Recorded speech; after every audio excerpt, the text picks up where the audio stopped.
സൂരജ് സജിയിലേക്കാണ് പോകുന്നത്. സൂരജ്, ഇപ്പോൾ പല ദേശക്കാരുടെ സർപ്രൈസുകളൊക്കെ നമ്മൾ ഇങ്ങനെ കണ്ടുകൊണ്ടിരിക്കുകയാണ്. അതിൽ ചില ദേശങ്ങളൊക്കെ കഴിഞ്ഞ കുറച്ച് വർഷങ്ങളായി സജീവമായി രംഗത്തുണ്ടായിരുന്നില്ല. അതിനുശേഷം അവർ ഇറങ്ങുമ്പോൾ പുതുമകളോടെ ഇറങ്ങുന്നു എന്നുള്ള കാഴ്ചയാണ് കാണാൻ കഴിയുന്നത്. ഇപ്പോൾ വിയ്യൂർ ദേശത്തിന് ഏറ്റവും പ്രത്യേകതയായി ഇക്കുറി അവർ എടുത്തു പറയുന്നത് എന്താണ്? അനുജ, അത് തന്നെയാണ്. ഓരോ ദേശവും പുതുമകൾ കൊണ്ടുവരാൻ ഇക്കുറിയും ശ്രമിച്ചിട്ടുണ്ട്. സാധാരണ ഈ പുലിക്കളികളിൽ ഇത്രയേറെ പുതുമകൾ ഉണ്ടാകാറുണ്ടോ എന്ന് ചോദിച്ചാൽ അതില്ല എന്ന് തന്നെ പറയേണ്ടിയിരിക്കുന്നു. മുൻ വർഷങ്ങളിൽ ഒന്നുമില്ലാത്ത തരത്തിലുള്ള പുതുമയാണ് ഇക്കുറിയുള്ളത്. വിയ്യൂരിന്റെ 2 സംഘങ്ങളിലും വളരെയേറെ പുതുമകളുണ്ട്. അതിൽ വിയ്യൂർ യുവജന സംഘത്തിൻ്റെതാണ് പറയേണ്ടത്. അത് കയ്യുറകളുണ്ട്, അതുപോലെ തന്നെ പാദരക്ഷകളുണ്ട് പുലികൾക്ക്.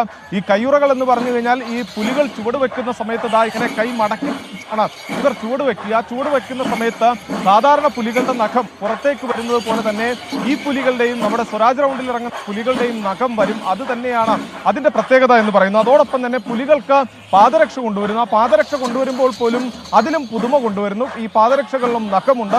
അങ്ങനെ എങ്ങനെയാണോ ഒരു ഒറിജിനൽ പുലിയോട് കിടപിടിക്കാൻ കഴിയുന്ന തരത്തിലേക്ക് ഈ പുലിക്കളിയെ മാറ്റങ്ങളോടെ പുതുമയോടെ അവതരിപ്പിക്കാൻ കഴിയുക, ആ പുതുമയെല്ലാം തന്നെ ഇക്കുറി അവതരിപ്പിക്കാൻ എല്ലാ സംഘവും പരസ്പരം മത്സരിക്കുന്ന ഒരു കാഴ്ചയാണ് കാണാൻ കഴിയുന്നത്. ഇതാ നോക്കത്താ ദൂരത്ത് അത് എനിക്ക് കാണാം. നമ്മുടെ ക്യാമറ കണ്ണുകളിലേക്ക് ഇപ്പോഴും എത്തിയിട്ടില്ല. 200 മീറ്റർ അകലെ സീതാറാം മില്ലുണ്ട്. ഞാനിപ്പോൾ നിൽക്കുന്നത് ഈ നടുവിലാലാണ്, സ്വരാജ് റൗണ്ടിൽ നടുവിലാലാണ് ഞാനുള്ളത്. 200 മീറ്റർ പോലും ഇല്ല, അവിടെ സീതാറാം എത്തിയിരിക്കുന്നു. 5 മണിയോടുകൂടിയാണ് സീതാറാം മിൽ ദേശത്തിന് ഈ സ്വരാജ് റൗണ്ടിലേക്ക് പ്രവേശിക്കേണ്ടത്. അത് ഈ ഞാൻ നിൽക്കുന്ന നടുവിലാൽ വഴി പ്രവേശിച്ച് സ്വരാജ് റൗണ്ടിനെ വലം വെച്ച് പുറത്തേക്ക് പോവുക എന്നുള്ളതാണ് അതിന്റെ രീതി. 5 മണിയോടുകൂടി തന്നെ, അതായത് സാധാരണ ഈ പുലിക്കളി നടക്കുന്ന സമയത്ത് ഈ സമയക്രമത്തെ ഒപ്പിക്കാൻ പലപ്പോഴും ഈ സംഘാടകരും പോലീസും എല്ലാം പ്രയാസപ്പെടുന്നതാണ് പതിവ്. എന്നാൽ ഇക്കുറി കൃത്യമായ സമയത്തിലേക്ക് കാര്യങ്ങൾ പോകുന്നു എന്നുള്ളത് തന്നെയാണ് നമുക്ക് മനസ്സിലാക്കാൻ കഴിയുന്നത്. പാട്ടുരാക്കലാകട്ടെ നായ്ക്കനാലിലേക്ക് എത്തിക്കൊണ്ടിരിക്കുന്നു. ഇപ്പോൾ സീതാറാമും 5 മണിയോടുകൂടി തന്നെ നമ്മളിപ്പോൾ നിൽക്കുന്ന ഈ നടുവിലാലിലെത്തും. നടുവിലാലിലെ ഗണപതി ക്ഷേത്രത്തിൽ തേങ്ങ ഉടച്ചുകൊണ്ടാണ് അത് എല്ലാ പുലിക്കളി സംഘങ്ങളും ഇവിടെ എത്തുന്ന സമയത്ത് നടുവിലാലിലെ ഗണപതിയെ വണങ്ങി അവിടെ തേങ്ങ ഉടച്ച ശേഷമായിരിക്കും ഈ പുലിക്കളി സംഘങ്ങൾ മുന്നോട്ട് പോവുക. ഈ അരമണി കുലുക്കി കുടവയർ കുലുക്കി വരുന്നു എന്ന് പറയുമ്പോൾ ഈ അടുത്ത കാലത്ത്, അതായത് പണ്ട് ഈ പഴമക്കാരുമായി സംസാരിക്കുമ്പോൾ പറയുന്നത് പണ്ടത്തെ പുലികൾക്ക് ഈ കുടവയർ ഉണ്ടായിരുന്നു എന്ന് ചോദിച്ചാൽ ഇല്ല എന്നുള്ളത് തന്നെയാണ് ഈ പഴമക്കാരുമായി സംസാരിക്കുമ്പോൾ പറയുന്നത്. പിന്നീട് ഇത് കാലാന്തരപ്പെട്ട് ഈ കുറെ കൂടി ഈ പരിഷ്കരണങ്ങൾ ഇതുമായി ബന്ധപ്പെട്ടുകൊണ്ട് വന്നപ്പോഴാണ് പുലികൾക്ക് കൂടുതൽ ആകർഷണം എന്ന നിലയിലേക്ക് ഈ കുടവയർ മാറുന്നത്. പക്ഷേ ഇന്ന് ഏത് പുലിയെ എടുത്താലും പുലികളുടെ മുഖ്യ ആകർഷണം എന്ന് പറയുന്നത് ഈ കുടവയറായി മാറിയിരിക്കുന്നു. പക്ഷെ നമുക്കൊക്കെ തോന്നും ഈ കുടവയർ കുലുക്കുന്നതിന് എന്താണ് ബുദ്ധിമുട്ട് എന്ന് ചിന്തിക്കുന്നവരുണ്ട്. പക്ഷേ അത്ര ബുദ്ധിമുട്ടൊന്നുമല്ല, അത്ര വലിയ പ്രയാസമുള്ള കാര്യമാണ് ഈ കുടവയർ കുലുക്കുക എന്നുള്ളതാണ് ഇവർ പറയുന്നത്. മണിക്കൂറുകളോളം, അതായത് 30 മണിക്കൂറിലേറെ വേണം ഈ ചായം പൂശി ഇങ്ങനെ ഒരു പുലിക്ക് കഴിയേണ്ടി വരിക. അത് രാവിലെ തുടങ്ങുന്ന, പുലർച്ചെ തുടങ്ങുന്ന ഒരുക്കങ്ങളാണ്. ആ ഒരുക്കങ്ങൾക്കൊടുവിൽ 2 മണിയോടെ 2:30 കൂടി തട്ടകത്തിൽ നിന്ന് പുറത്തിറങ്ങുന്നു. അത് കഴിഞ്ഞ് തട്ടകത്തിൽ കളി സ്വരാജ് റൗണ്ടിലേക്ക് എത്തുമ്പോൾ 5 മണി 9:30 കൂടി മാത്രമാണ് ഇവിടെ നിന്ന് പോവുക. അതിനുശേഷം ഈ ചമയമൊക്കെ അഴിച്ചു വെക്കുന്ന മണിക്കൂറുകൾ നീളുന്ന ഈ സമയക്രമം, ഇതിനിടയിൽ വളരെ പ്രയാസപ്പെട്ട അല്ലെങ്കിൽ മാസങ്ങളുടെ അധ്വാനം, ആ അധ്വാനത്തിന്റെ ഒടുവിലെത്തുമ്പോൾ നമുക്ക് പറഞ്ഞറിയിക്കാൻ കഴിയാത്ത ത്യാഗം ഓരോ പുലിവേഷം കിട്ടുന്ന കലാകാരനും സഹിക്കേണ്ടി വരുന്നു. പക്ഷേ അതിനപ്പുറത്തേക്കൊക്കെ തൃശ്ശൂരുകാരെ സംബന്ധിച്ച് അതൊരു വികാരമാണ്, തൃശ്ശൂരിന്റെ വികാരമാണ്. ഓണാഘോഷങ്ങൾക്ക് സമാപനം കുറിക്കുമ്പോൾ പുലിക്കളി എന്ന് പറയുന്നത് തൃശ്ശൂർ നെഞ്ചേറ്റിയതാണ്. അതാണ് തൃശ്ശൂരുകാരെ സംബന്ധിച്ച് ഈ അതിജീവന കാലത്ത് ഒരു പക്ഷേ ഓണാഘോഷങ്ങൾ വേണ്ട എന്ന സർക്കാർ തീരുമാനത്തിലേക്ക് പോയപ്പോൾ പുലിക്കളി തങ്ങൾക്ക് നഷ്ടമാകുമെന്ന് കണ്ടപ്പോൾ ഹൃദയവേദനയോടുകൂടി അതിനെ പ്രതിഷേധിക്കുന്ന തരത്തിലേക്ക് ഈ തൃശ്ശൂരുകാരെ കൊണ്ടുചെന്ന് എത്തിച്ചതുപോലും അത്തരത്തിലുള്ള ഒരു വികാരം തന്നെയാണ്.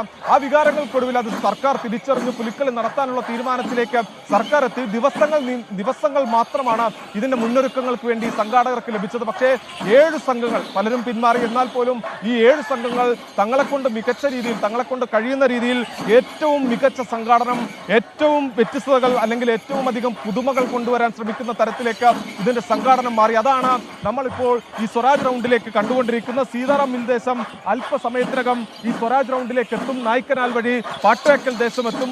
അതിനുശേഷം വിയ്യൂർ ദേശമാണ് ഏറെ സസ്പെൻസുകൾ കാത്തുവച്ചിരിക്കുന്ന. വിയ്യൂർ യുവജന സംഘം ഇത്തവണ പറഞ്ഞറിയിക്കാൻ കഴിയാത്ത പുതുമകൾ കൊണ്ടുവരുന്നു. പക്ഷേ ഈ പുതുമകളിൽ ഒന്നുമല്ല അതല്ല കപ്പിരിക്കുന്നത്. പലപ്പോഴും ഈ അയ്യന്തോൾ ദേശമുണ്ട്. അയ്യന്തോൾ ദേശം ഇക്കുറി മത്സരത്തിനില്ല. പക്ഷേ അയ്യന്തോൾ ദേശത്തെ സംബന്ധിച്ച് അവർ എല്ലാ തവണയും പറയാറുള്ള ഒരു കാര്യമുണ്ട്, ഇതിന് പഴമയുണ്ട്, പഴമയെ കൂടി ചേർത്ത് വെച്ച് വേണം മുന്നോട്ട് കൊണ്ടുപോകാൻ. പുതുമകൾ കൊണ്ടുവരുമ്പോൾ ഈ പഴമയുടെ പഴമ തോരാതെ, അതിന്റെ തനിമ ചോരാതെ അതുകൂടി നിലനിർത്തിക്കൊണ്ട് വേണം ഇതിൽ പരിഷ്കരണങ്ങൾ കൊണ്ടുവരാൻ എന്ന് അയ്യന്തോൾ പറയാറുണ്ട്. അത് തന്നെയായിരുന്നു അയ്യന്തോളിന്റെ എക്കാലത്തെയും അയ്യന്തോളിനെ കപ്പടിക്കുന്നതിലേക്ക് അവർക്കൊരു മുതൽക്കൂട്ടായി മാറിയത്.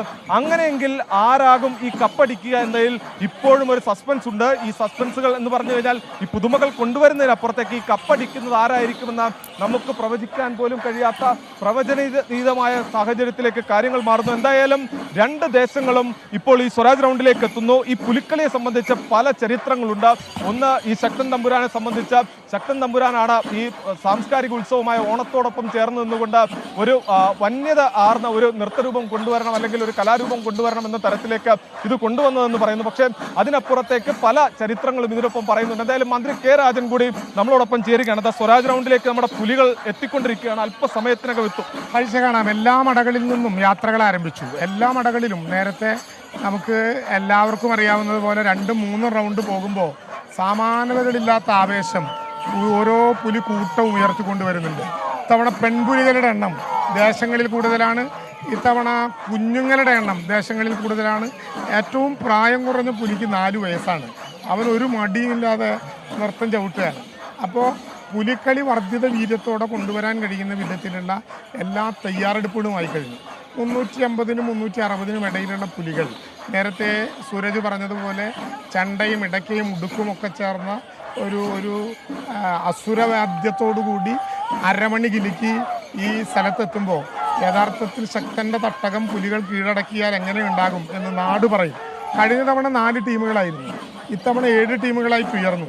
കുറച്ചുകൂടി ഉയരാനുള്ള സാധ്യതയുണ്ടായിരുന്നു. പക്ഷേ ഇടക്കാലത്ത് ഈ ചില ചുരൽമല ഉൾപ്പെടെയുള്ള ചില പ്രയാസങ്ങളുണ്ടായപ്പോൾ ഉണ്ടായ ആശങ്കകൾ മൂലം ഇത്തിരി കുറഞ്ഞെങ്കിലും ഒരു കുറവുമില്ലാത്ത വിധം അതിഗംഭീരമായി പുലി ആഘോഷം. യഥാർത്ഥത്തിൽ ഒരു പുലിപ്പൂരമാണ്.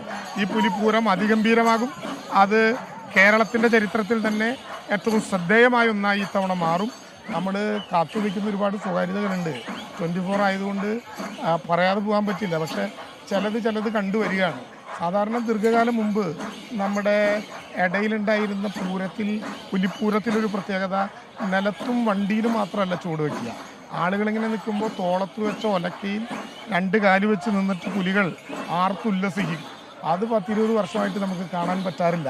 ചിലപ്പോൾ ഭാഗ്യമുണ്ടെങ്കിൽ ഇത്തവണ നമുക്കൊന്ന് കാണാം എന്നുള്ളത് നോക്കാം.